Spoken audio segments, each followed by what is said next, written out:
Visa നിയമത്തിൽ ഭേദഗതി നടപ്പാക്കാൻ ഒരുങ്ങി കുവൈത്ത്. തൊഴിൽ വിപണി ക്രമീകരിക്കുന്നതിനും രാജ്യത്തെ വിദേശി സ്വദേശി ജനസംഖ്യ അസന്തുലനം നിയന്ത്രിക്കുന്നതിനുമുള്ള ശ്രമങ്ങളുടെ ഭാഗമാണ് പുതിയ നിയമം. വ്യവസ്ഥകൾ ലംഘിക്കുന്നവർക്കെതിരെ ശക്തമായ നടപടികൾ സ്വീകരിക്കും.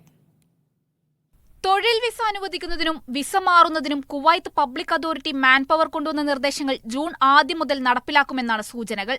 ആഭ്യന്തര വിപണിയിലെ തൊഴിലാളി ക്ഷാമം പരിഹരിക്കൽ, ചെലവ് കുറയ്ക്കൽ, മനുഷ്യക്കടത്ത് തടയൽ എന്നിവ ലക്ഷ്യമിട്ടാണ് നടപടി. 2024 മൂന്നാം നമ്പർ പ്രമേയമായി പുറപ്പെടുവിച്ച ഭേദഗതിയാണ് നടപ്പിലാക്കുകയെന്ന് പ്രാദേശിക മാധ്യമമായ അൽ സിയാസ റിപ്പോർട്ട് ചെയ്തു. പുതിയ റിക്രൂട്ട്മെന്റിൽ ഓരോ തൊഴിലാളിക്കും വർക്ക് പെർമിറ്റിന് ആദ്യ തവണ 150 ദീനാർ ഈടാക്കും. പ്രവാസി തൊഴിലാളികൾക്ക് ജോലി ചെയ്യുന്ന ആദ്യ സ്ഥാപനത്തിൽ 3 വർഷം പൂർത്തിയാക്കുന്നതിന് മുൻപ് ട്രാൻസ്ഫറിനും നിബന്ധനകളുണ്ട്. ഭേദഗതി നടപ്പാക്കുന്നതിനാവശ്യമായ തയ്യാറെടുപ്പുകൾ പൂർത്തിയാക്കുന്നതിനായി ആഭ്യന്തരമന്ത്രിയുടെ നേതൃത്വത്തിൽ അതോറിറ്റിയുടെ ഡയറക്ടർ ബോർഡ് മീറ്റിംഗുകൾ ചേരും. എന്നാൽ സർക്കാർ ഉടമസ്ഥതയിലുള്ള കമ്പനികൾ, ആരോഗ്യമേഖലയിലെ സ്ഥാപനങ്ങൾ, വിദ്യാഭ്യാസ സ്ഥാപനങ്ങൾ, സ്പോർട്സ് ക്ലബ്ബുകൾ, കോഓപ്പറേറ്റീവ് സൊസൈറ്റികൾ, അഗ്രികൾച്ചറൽ, മത്സ്യബന്ധനം, ചെറുകിട വ്യവസായങ്ങൾ തുടങ്ങിയ തൊഴിൽ മേഖലയെ പുതിയ തീരുമാനത്തിൽ നിന്ന് ഒഴിവാക്കും.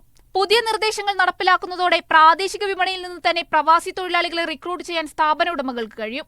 മിനിമം വൈദഗ്ധ്യവും തൊഴിൽ പരിചയവും ഉറപ്പാക്കാനും വിസ നടപടികൾ സുതാര്യമാക്കാനും നിർമ്മാണം, കരാർ തുടങ്ങിയ മേഖലകളിലെ രൂക്ഷമായ തൊഴിലാളി ക്ഷാമം പരിഹരിക്കാനും കഴിയുമെന്നാണ് പ്രതീക്ഷ.